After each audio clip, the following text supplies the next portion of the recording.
দিনটা ছিল রবিবার। কোথায় যাচ্ছে একটু পরেই বুঝতে পারবে। তো বলতে পারো আমার একটা ছোট্ট ইচ্ছে পূরণ করতে যাচ্ছি।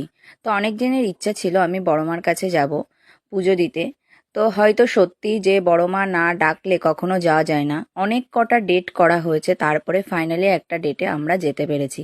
তো পুজো দেওয়ার জন্য এখানে ডালা নিতে হচ্ছিল, তো আমি পুজো দেওয়ার জন্য ডালা নিয়ে নিলাম। আর এখান থেকে শুরু হলো লাইন। তো প্রথমে তো ভেবেছিলাম হয়তো বেশি একটা লাইন পড়িনি, ছোটোখাটো লাইন। তো তখন 11টা বাজে আমরা পৌঁছে গেছি। তা সত্যি বলতে স্টেশন থেকে যতটা না হেঁটেছি তার 4 ডবল হাঁটতে হয়েছে, কিন্তু লাইন আর আমরা শেষ খুঁজে পাচ্ছি না যে লাইনের শেষ কোথায় হয়েছে।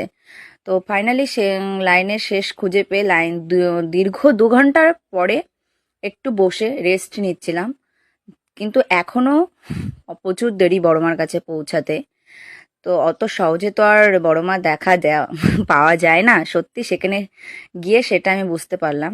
তো যেতে যেতে কিছু কিছু জিনিস আমার খুব ভালো লেগেছে, সেগুলো আমি একটু ক্যামেরা বন্দি করে নিয়েছিলাম।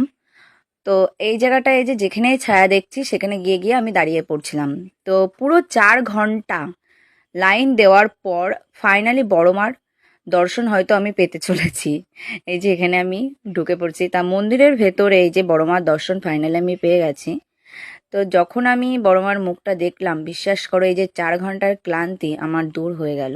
এই যে এই লাল চেলিগুলো দেখছো না, এগুলো হচ্ছে মানে যার যার মনের ইচ্ছে বলে এটা বাঁধতে হয়। তো আমারও একটা ছোট্ট মনের ইচ্ছা জানিয়ে বড় মার ওখানে আমি লাল চেলিটা বেঁধে দিলাম। সবাইকে ভালো রেখো মা। টাটা, দেখা হচ্ছে নেক্সট ভিডিও।